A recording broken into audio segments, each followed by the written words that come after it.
Hello guys, welcome to online school.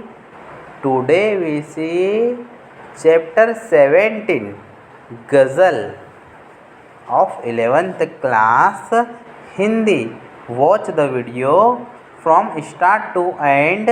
If you like the video, then please like and share. आइए हम chapter 17 गज़ल का solution कर लेते हैं। ठीक है,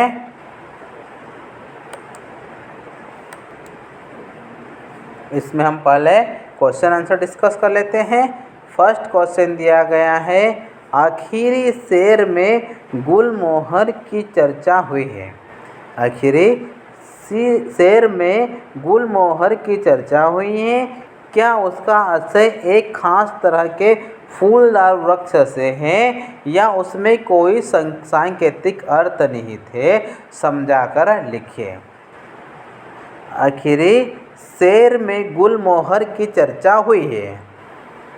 क्या उसका आशय एक खास तरह के फूलदार वृक्ष से है या उसमें कोई सांकेतिक अर्थ निहित है? समझाकर लिखिए। इसका आंसर देख लेते हैं। गुलमोहर एक फूलदार पेड़ है। ठीक है, गुलमोहर एक फूलदार पेड़ है, परंतु कविता में गुलमोहर स्वाभिमान के सांकेतिक अर्थ में प्रयुक्त हुआ है। कवि हमें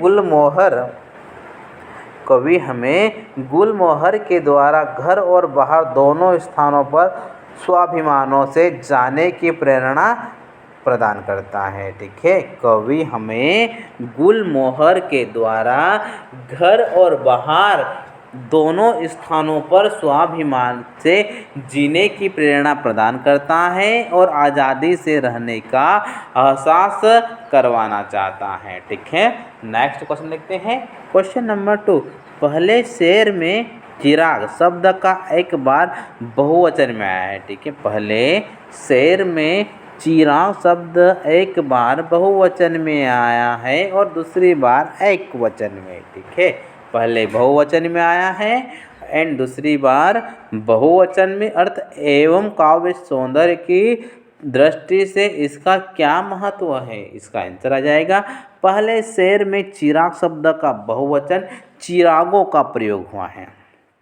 ठीक है, पहले शेर में चिराग शब्द का बहुवचन चिरागों का प्रयोग हुआ है, जिसका अर्थ है अत्यधिक सुख सुविधाएं। ठीक है, जिसका अर्थ है अत्यधिक सुख सुविधाएं। दूसरी बार यह एक वचन के रूप में प्रयुक्त हुआ है। ठीक है, दूसरी बार यह एक वचन के रूप में प्रयुक्त हुआ है, जिसका अर्थ है सीमित। ठीक है, जिसका अर्थ है सीमित। सुख सुविधाओं का मिलना दोनों का ही अपना महत्व है। ठीक है, सुख सुविधाओं का मिलना दोनों का ही अपना महत्व है। बहुवचन शब्द कल्पना को दर्शाता है, वहीं एक वचन शब्द जीवन की यथार्थता को दर्शाता है। ठीक है, जो बहुवचन शब्द होता है वो कल्पना को दर्शाता है और वहीं एक वचन शब्द जीवन की यथार्थता को दर्शाता है। इस प्रकार दोनों बार आया हुआ एक ही शब्द अपने अपने संदर्भ में भिन्न भिन्न प्रभाव रखता है। ठीक है, ठीक इसी प्रकार दोनों बार आया हुआ एक ही शब्द अपने अपने संदर्भ में भिन्न भिन्न प्रभाव रखता है। ठीक है, नेक्स्ट क्वेश्चन देखते हैं।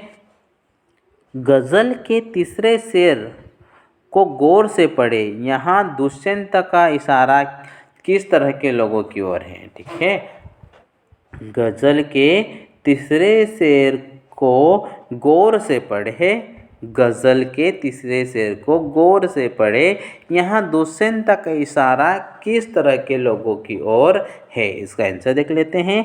गजल के तीसरे शेर से कवि दुष्यंत का इशारा, गजल के तीसरे शेर से कवि दुष्यंत का इशारा समयानुसार अपने आपत्ति ढाल लेने वालों से है।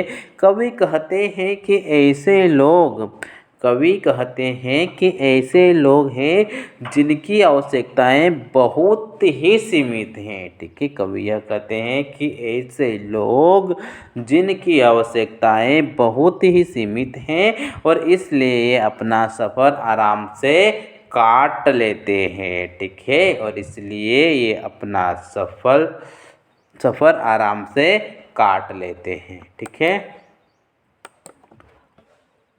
नेक्स्ट क्वेश्चन देखते हैं। क्वेश्चन नंबर 4, आशय स्पष्ट करें। तेरा निजाम है सिल दे जुबान शायर की। ध्यान समझेगा, तेरा निजाम है सिल दे जुबान शायर की, एहतियात ज़रूरी है इस बहार की। ठीक है, यह एहतियात ज़रूरी है इस बहार के लिए। इसका आंसर देख लेते हैं। प्रस्तुत पंक्तियाँ दुष्यंत कुमार की गज़ल साय में धूप से ली गई है।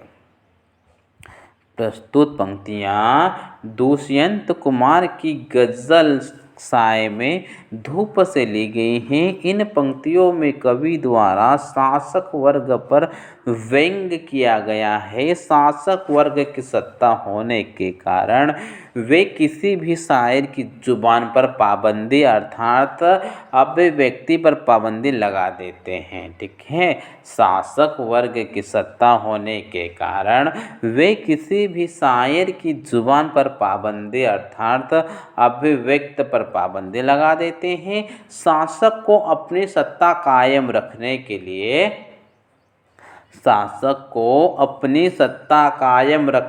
लिए इस प्रकार की सावधानी रखना जरूरी भी होता है, परंतु ये सर्वदा अनुचित है। यदि बदलाव लाना है तो अभिव्यक्ति की स्वतंत्रता आवश्यक है। ठीक है, यदि बदलाव लाना है तो अभिव्यक्ति की स्वतंत्रता आवश्यक है। नेक्स्ट क्वेश्चन देखते हैं। क्वेश्चन नंबर 5, दुष्यंत के इस गज़ल का मिजाज बदलाव के पक्ष में है। दुष्यंत की इस गज़ल का मिजाज बदलाव के पक्ष में है। इस कथन पर विचार करें। ठीक है, इस कथन पे विचार करें। इसका आंसर देखते हैं। दुष्यंत की यह गज़ल सामाजिक और राजनीतिक व्यवस्था में परिवर्तन की मांग करती है। ठीक है, दुष्यंत की यह गज़ल सामाजिक और राजनीतिक व्यवस्था में परिवर्तन की मांग करते हैं। तभी कवि में बेकरार हूँ आवाज़ में। ठीक है, तभी कवि में बेकरार हूँ आवाज़ में असर के लिए यहाँ दरख्तों के साए में धूप लगती है आदि बातें कहता है। वह पत्थर दिल लोगों को पिघलने में विश्वास रखता है। ठीक है, वह पत्थर दिल लोगों को पिघलने में विश्वास रखता है। वह अपनी शर्तों पर जीना चाहता है। ठीक है, वह अपनी शर्तों पर जीना चाहता है और ये तभी संभव है जब परिस्थितियाँ में बदलाव आए। ठीक है, और ऐसा तभी संभव होता है जब परिस्थितियों में बदलाव आए। ठीक है, नेक्स्ट क्वेश्चन देखते हैं। हमको मालूम है जन्नत की हकीकत। हमको मालूम है जन्नत की हकीकत, लेकिन दिल के खुश रहने की गालिब ख्याल अच्छा है। ठीक है, एक बार फिर से देख लीजिएगा। हमको मालूम है जन्नत की हकीकत, लेकिन दिल के खुश रखने को गालिब के ये ख्याल अच्छा है।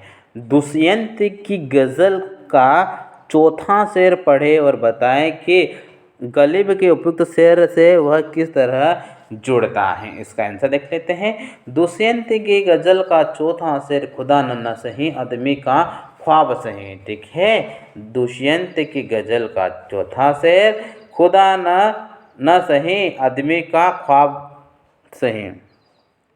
कोई हसीन नज़ारा तो है नज़र के लिए। ठीक है, कोई हसीन नज़ारा तो है नज़र के लिए।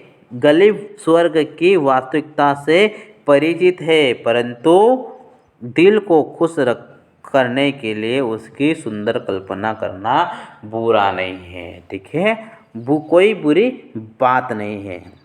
उसी प्रकार कवि दुष्यंत भी खुदा को मानव की कल्पना मानता है, परंतु दिल को खुश रखने के लिए खुदा की हसीन कल्पना करना कोई बुरी बात नहीं है। ठीक है, दोनों